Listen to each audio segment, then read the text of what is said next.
From Cali to Tally, it's time to wake up. WarChant.com is your ultimate Seminole sports source, and this is Wake Up War Chant. Now here's WarChant.com's Aslan Hudjavandi and Corey Clark.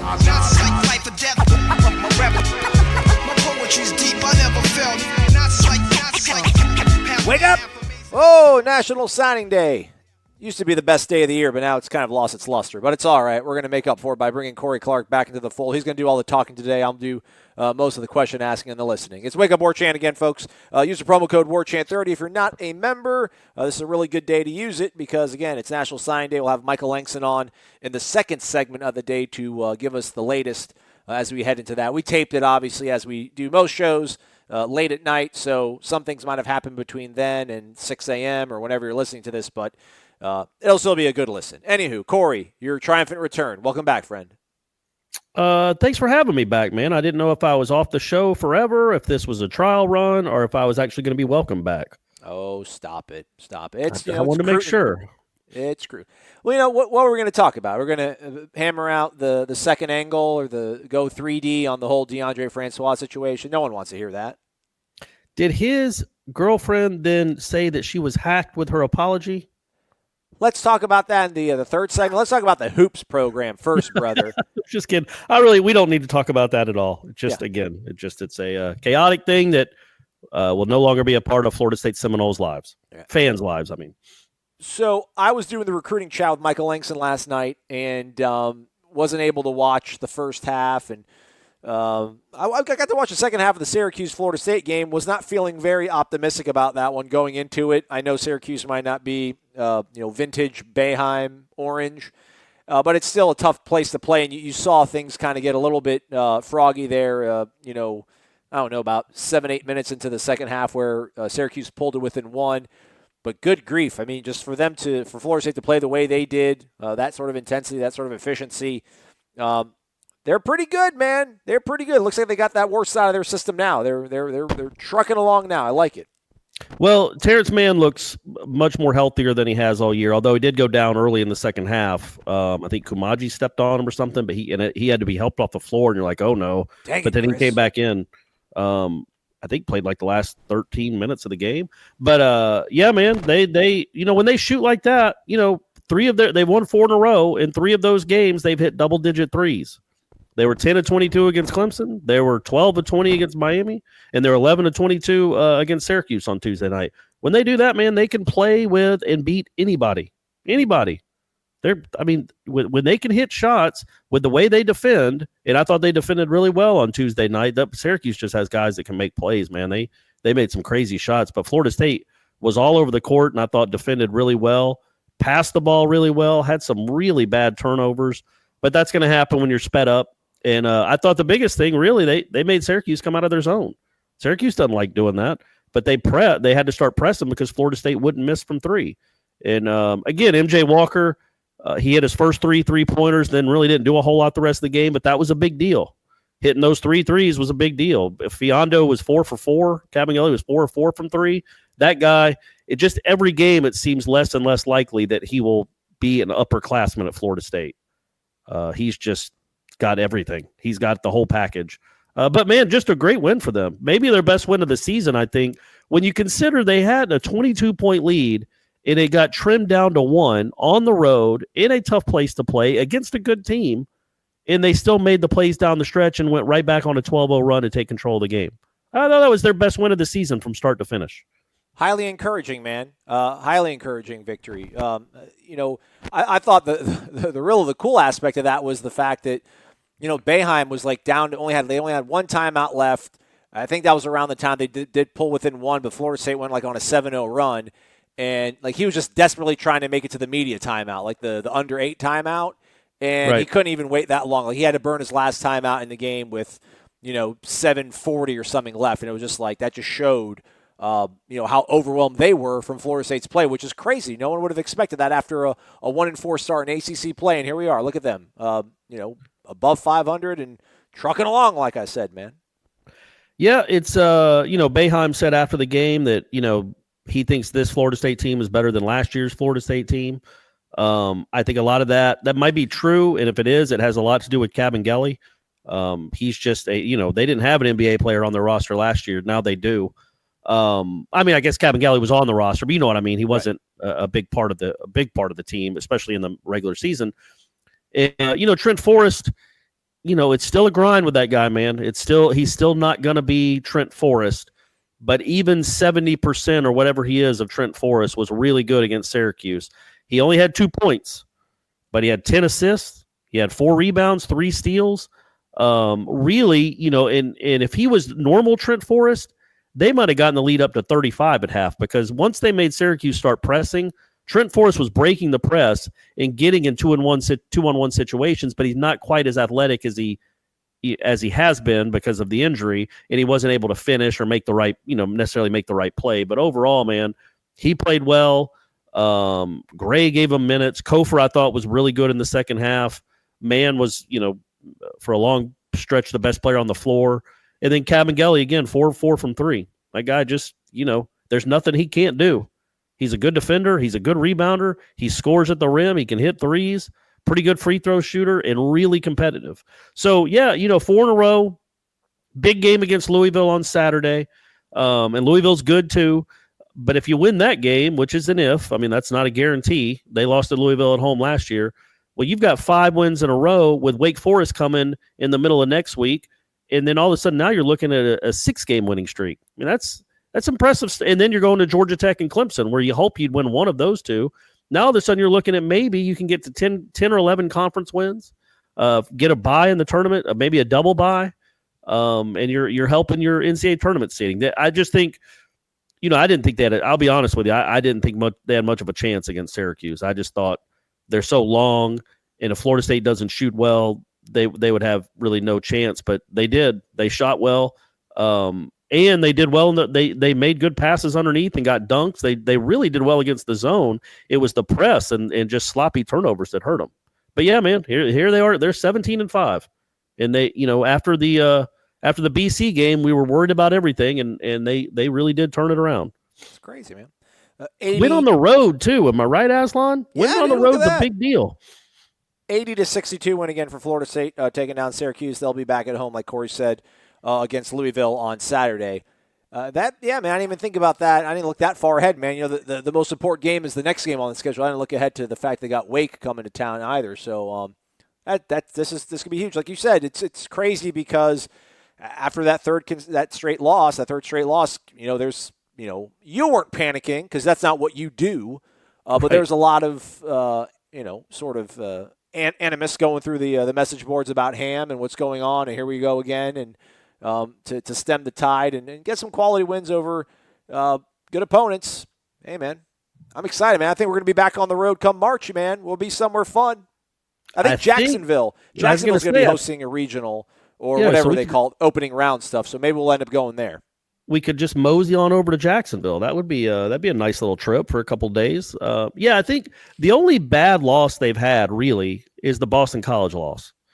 And just because of the way they played. It wasn't. Boston College is okay. They were beating Duke at half at Duke on Tuesday night. They have some talent. They're not, I don't know, Howard. They're a good program. They got decent players, but it was just that they're up 10 at the half, and then they just so sloppy and kind of uninspired and not energetic. But, the Pitt loss, I thought that was a loss going into that game because it was on the heels of the Duke loss. It was a short turnaround. They were still heartbroken. And they went 2 of 22 from 3, which you're not going to beat anyone when you do that. And they missed 18 in a row at one point. And then you just think about, I know we can't do that, but if they had guarded the 3, if Phil Kofor grabbed the rebound at the end of the Duke game, well, right now they're 18-4. And probably 11th in the country. Oh, at least. And if they won the Duke game, maybe they beat Pitt. You never know. I just think that Duke game was a gut punch, and they're a pretty experienced bunch for the most part. But still, it's hard to lose a game like that. Really hard. And it took them a while to get over it, and they are definitely over it now. And they're playing with a ton of confidence. They're shooting with a ton of confidence. PJ Savoy didn't play a ton of minutes, but knocked down 2 huge threes. Oh, yeah. Yep. One in the second half, and he also had a 4-point play in the first half. So even he's doing his role. He's doing his part. He's not a starter, But when you're getting 5 or 6 or 8 3-pointers from Savoy and MJ Walker, that's kind of their roles. Man, you're doing all right. You're doing some things. So yeah, overall, I just thought it was a really good, a really good game for them. Their best from start to finish game of the year. Guarded well, shot well, and showed a lot of poise on the road, which hasn't exactly been a calling card of this program here lately. So hey, I feel like a national championship is coming. Yeah, for sure. But before that, though, signing day is going to have to come and go. We'll get the latest on that via Michael Langston. Right after this, it's Wake Up War Chant. You're listening to Wake Up War Chant, all Noles, every day. Now back to Corey and Aslan.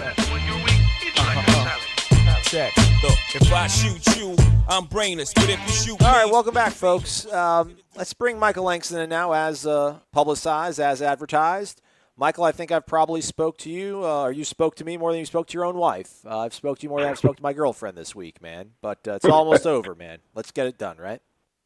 You got it. Let's roll. Yeah, man. So what are your thoughts, I guess, going in here as we record this just a little bit before midnight, heading into National Signing Day, where Florida State stands ultimately and what they have to gain on Wednesday morning? Well, I think they got a good chance for finish with some important positions and needs at the offensive line, certainly quarterback, and I think if you get the guys that we think they could get, I think you're going to look at this and say, you know what, they didn't close like they usually do as far as that flurry of 4-star and 5-star guys or Rivals 100 guys, but man, they really hit on some positions that they needed to in that final stretch. So, I've said it all along. This is a grinded out class. It's not going to be a glamorous class from people's view, but from a talent standpoint and a position of need and addressing those things, I think they got the opportunity to certainly finish this thing well. And like you said on the live chat last night, you don't think this class in 2020 is going to look like the class that's going to sign when everything's said and done and the smoke settles on Wednesday, right? No, I think, like I've said, this class is more about grinding, getting your guys and getting the position needs that address your needs more so than I think next year's class will be more glamorous, I think you'll see more high level, as far as ranking guys. I think you'll see more of those guys in that class in 2020. So, but that all goes back to, the results of your season. They always have consequences. And when, in your first year, you're 5-7. So, they have to take care of business on the field. And if they do that, then I think recruiting will go back to, a pretty high level. Michael Langston joining us here on Wake Up War Chant, recruiting analyst for warchant.com. All right, Michael, let's look at the offensive line. That's obviously a huge position of need. 3 guys on the board that they are zeroed in on. Darius Washington out of Pensacola, Ira Henry out of St. Louis, Missouri, and then Kamar Bell out of Colquitt County, Georgia. How big of a boost would it be to this class to get all 3, and how likely could that be? Well, I mean, it would be a tremendous boost. That's kind of what I mentioned in chat last night was, man, if you get these 3, you're talking about boosting it all the way up to you having 7 offensive linemen in this class, and that's not even counting if you add 1 or 2 more grad transfers. If you add 2 more grad transfers, that'd give you 9, and that's basically a whole new team. So I think that would be a big boost for them.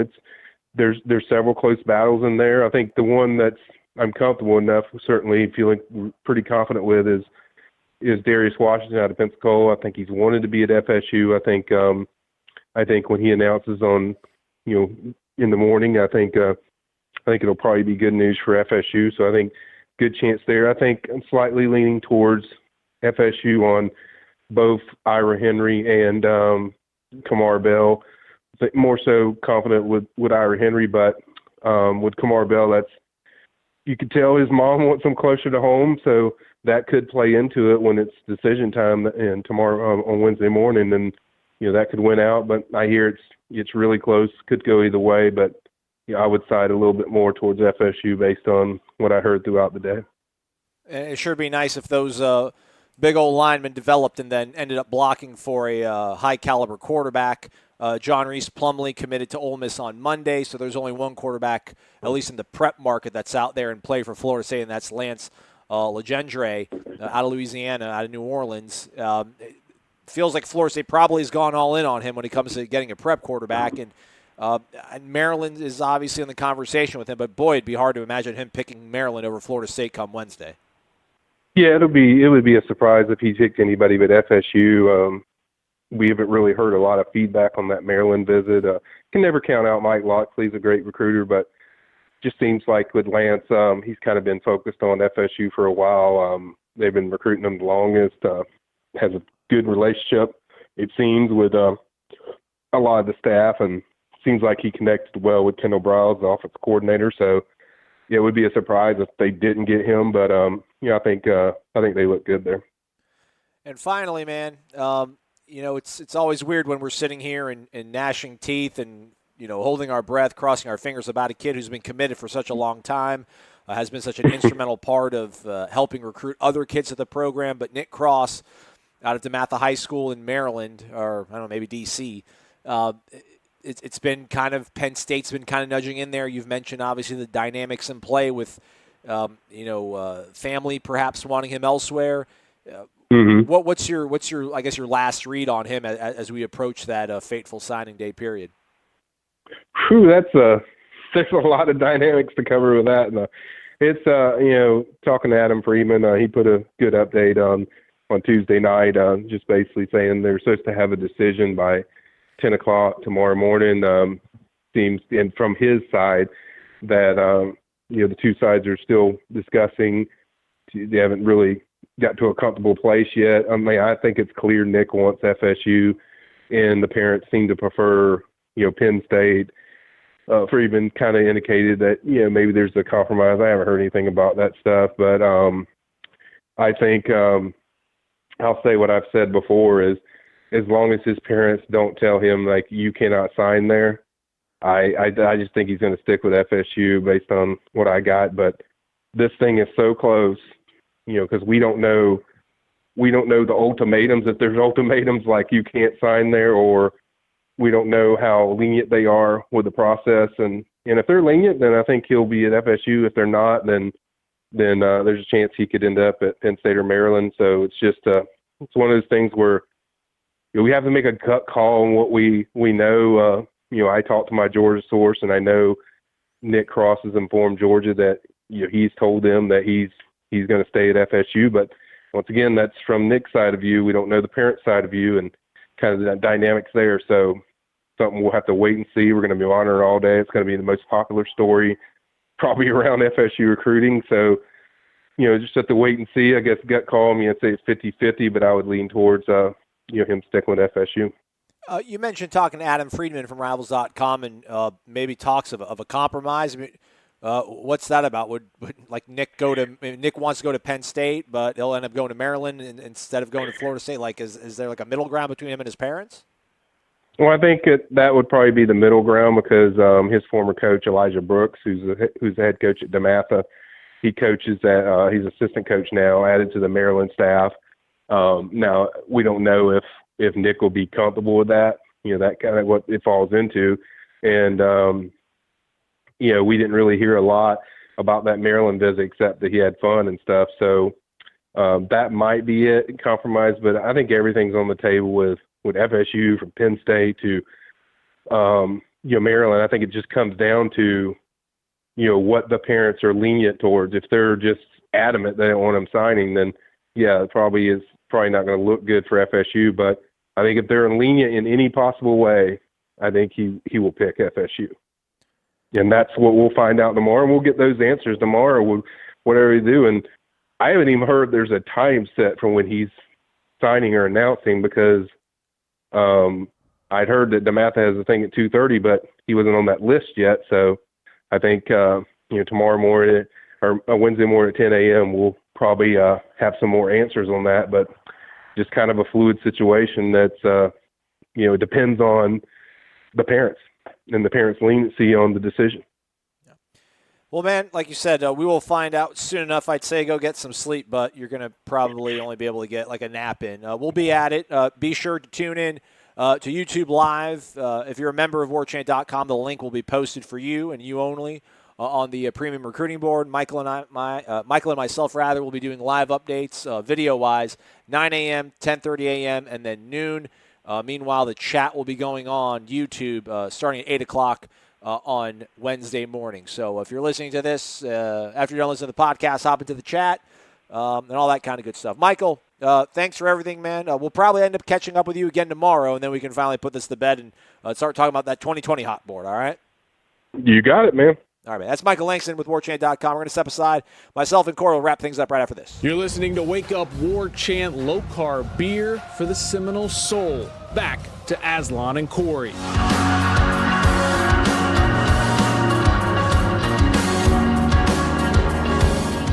Yeah, we're back, Corey, just because I said at the end of the Langston interview that I recorded before you and I started hanging out that we'll be right back after this. We'll wrap up the show. So here we are, you and I wrapping up the show. Oh, all right, good. I'm glad to be back. Glad to be back. Another signing day is, we'll be in the books here in a few hours. Let me wear my hat, do what I do, be who I am, be what I be. There's a sort of, a relief that when this is all said and done, and sorry about the scratchiness there, folks, I was moving around. This microphone has seen better days. What were you doing with it? Were you rubbing it on yourself? No, it was just literally sitting there on the sofa. I just moved it. The connection between the adapter and the actual headset that I have it's quite loose. I'll have to work on it. Right. Anyhow, as I sit here and try to entertain you folks and tap dance with my small, undersized, underpowered brain, Florida State's probably going to end like in the top 15 or so, I think, when all is said and done on the recruiting front. Who knows what's going to happen with the grad transfers? I think after this is all done with, then they'll have a better idea of who's going to be there and what they can go after. I don't even know how much, if they end up getting that quarterback, Lance Legendre from New Orleans, if they're going to just stand pat because his grades don't seem totally in order, and the Jordan Travis waiver situation, something that's going to probably take some time, so maybe they'll start kicking some more tires on those guys. But ultimately, if they end up in the top 15, like some people think that's a bit of a victory because obviously, 5-7 season, the Sam Howell fiasco, the great Sam Howell fiasco. My thing, though, is even when this was going really bad, when Bowden started losing his touch, they were still never that far down, I don't think. I mean, I should probably pull up the team rankings, but like even in those years where they signed DJ Norris and Joslyn Shaw and Jermaine McElroy and, guys like that were 2-star, 3-star kids, I still feel like they were ranked in the top 10. So I just don't know how good ultimately this is. Like, I don't even know what this class is going to end up being when it's all said and done because you feel like they'll probably need more elite talent, but I guess it's better than being Miami. Miami's going to be like 40th or something like that. So we got that going for us. And I would also hesitate in that because you kind of defeat your point when you bring up those Bowden teams. Because, they were 8th in the country. Did those guys look like the 8th best recruiting class in the country? That's true. Did they play like it? Were they developed? I think, obviously you got to get players. You got to evaluate, and you've got to develop them. I mean, you can develop a 3-star into a first-round pick. That happens a lot. You can't do that. So I just think that it didn't implode. It didn't implode. This recruiting class didn't implode. He's a good enough recruiter that even coming out off a debacle of a season, he can still land a class that's, would be the envy of 90% of the country. Florida State isn't about that. They want to be the envy of 100% of the country. Well, I guess that's not mathematically possible. 99.9% of the country. There we go. But that's what Florida State's used to doing, being top 5, top 3. So you don't want to settle. You don't want to be like, okay, well now we're just going to be top 15 for the Taggart tenure. But again, when you throw in the context of 7-6 in 2017, you had a coach. You had a coach in 17 that was not only not recruiting the 17 class. If he wasn't recruiting kids for the class of 18, you better darn sure know he wasn't recruiting a lot of kids for the class of 2019. So Willie Taggart was behind a lot. Now he doesn't get that excuse anymore. He's been here long enough now that the 2020 class better be locked and loaded. But again, when you're 5-7 and look like they did for so much of the season, it's hard to get a top 5 class. That would be weird if he did have a top 5 class. Yeah. I think, and I've said it before, I'll say it one more time, and I'll hammer it home. This guy wins 8 or 9 games, he will be a recruiting savant. It will be a juggernaut. He just has to prove to these kids and their parents that he is going to turn this thing around and Florida State is going to be a viable championship contender again. If that happens, recruits will come flocking. For now, you settle with what, 13th? I don't want to call it a concern. I think the counter to that is what is believed, and it's just weird because there's insinuations that go on that I don't necessarily subscribe to, but I guess the thing is that he's so charismatic that he can connect with these kids, obviously, because he's a young African-American man. He's gone through several of the same situations and grown up in the same sort of environments a lot of these recruits have gone through. So, why does the 5-7 make a difference then? I guess I thought those things were supposed to be the connections that would be able to overcome anything that's going on the field. But I guess ultimately, at the end of the day, he still needs to assure these kids that they're going to be able to play at a good program and win some games. And to your point, get 8 or 9 this year, and then it'll start rolling. Yeah, I think everything being equal, if he wins 9 games and Dan Mullen wins 9 games, it won't be a contest. But when you're winning 5 games and Dan Mullen, what is Florida going to finish at? Above Florida State. They'll probably be but top not 10, much, right? They're close. Yeah. Yeah, they're close classes. So when you think about how much better Florida looked, especially at the end of the year, and they won 10 games, right? And they won a New Year's Six Bowl. Yep. For Florida to finish like that and have that kind of season, and Willie Taggart to compete with him on the recruiting trail, because yeah, man, again, you can have the connection you want. If a kid doesn't think he's going to be developed, which there's no proof of that after year 1 at Florida State, and if he doesn't think that they're going to win games, it can be an uphill battle, no matter how cool you are, no matter how cool a guy you are. But again, I think that's going to change. I think they will win games, and I do think that he'll start bringing in, the pick of whoever he wants. He'll have 11 guys in the ESPN Top 100 instead of 3 or whatever it will be this year. Our rivals, I should say.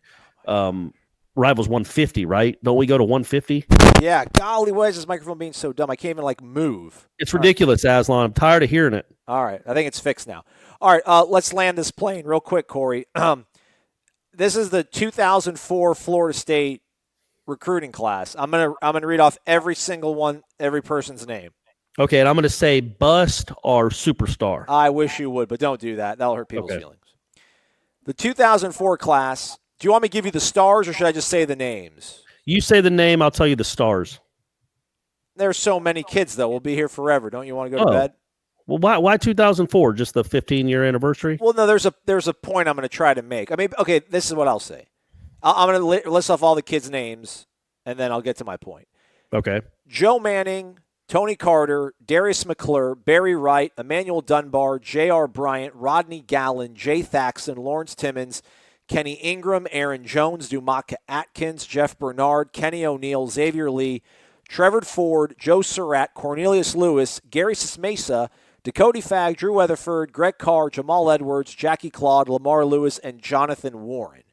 What do you think? I would say 6 or 7 of those guys ended up making any impact at all. All right, well, don't look it through that prism. Okay. Or maybe, I guess, look through that prism. I mean, that's a terrible ratio. That's a hit rate of 22% of just being okay. What do you think that class was ranked? Yeah, it was 8th, 6th? 3rd. That's what I'm saying. 3rd. Isn't that nuts? Well, number one, you signed Xavier Lee, super duper 5-star quarterback. Tony Carter might have been, Lawrence Timmons was the best player of that bunch. Right. But Tony Carter might have been number 2. Yeah. He was a good player. He was a good college cornerback and played in the league. But when that's your second best recruit out of a 25-person, and I don't know who the third best player was, Sismacia? Greg Carr, I guess, who never played it down in the NFL. Yeah. That's why. And now rankings are better and more accurate, I would argue, now than they were 15 years ago. Right, correct. I do think back then it had a lot to do with what schools were recruiting kids as to what they were ranked. So Florida State got the benefit of the doubt. Now I think it's much more accurate. But again, you can't look at the 2015 class. What was that class? I don't. That was number 2 or 3 in the country. 3. And that turned out to be a disaster. Yeah. Read that one. You got that one? Marcus Lewis left the program. Lorenzo Phillips. Was he the linebacker that they thought they had like 2 years with, but they only had 1 year and he ended up not doing anything? He's the one that didn't win the Butkus. Oh, okay. That one. Devontae Phillips got kicked off the team. He didn't win the Blitnikoff. Yeah. Josh Sweat. Okay. Tavares McFadden. Okay player, right? Yeah. Tavares McFadden, okay player. Yeah. Tavares McFadden. Jacques Patrick. Okay. George Decent. Campbell. Nope. Darvin Taylor. Nope. Francois. He is all right. Abdul Bello. Nope. Shamar Kilby Lane. Not quite. Jalen Wilkerson. Oh, boy. Oh, AJ and Westbrook. an early entry. Yeah. AJ Westbrook. Yep, all right. Nooney. Yep. David Robbins. Mm-hmm. He was an offensive lineman from Glenelg, Maryland, if you don't remember. Did he win? What did he win? He wasn't an All-American, was he? He was on the Remington watch list, though. Okay, good. All right. Cole Minshew. Right. Calvin Bruden. DeAndre Johnson. Oof. Derwin James. Well, okay, now he did end up being pretty good, if I recall. Auden Tate. Yeah. So, that's 20-something. You had, it's an okay hit rate. How many of those guys are NFL players? Derwin? Just Josh the Sweat. rankings. The rankings are just that, man. I mean, 3 of those guys, I think, 3 or 4 of those, at least 2 of those guys left early and didn't get drafted. Another guy left early and was the 3rd to last pick in the draft. And that class was supposed to be, I remember Jimbo talking to me about that class and saying that he thought that class was going to be on par with the 11 class. Just didn't work out that way. Nope. But again, that's why I'm not saying rankings don't matter, because they do. There's a reason Alabama and Clemson are always in the top 5. They do matter. But in this particular instance, we don't know. Some of these 3 stars that nobody's excited about will be stars on the college field. And some of the big-time guys, as we all know, don't pan out. We'll see. We'll be able to judge this class in a couple of years. But being top 15, I think, again, it's not the end of the world here. He just needs to get it back. He needs to win games, baby. What he needs to do?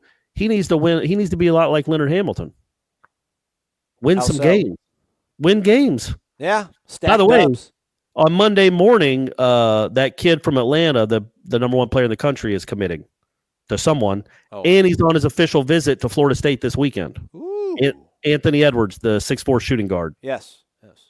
And I know I'm supposed to be objective and not root for things to happen, but man, it would be cool if Florida State landed that kid. I don't know I know there's some smoke that Georgia is looking good for him now, which would be crazy if he chose Georgia over Florida State, but I get it. It's 45 minutes from his house.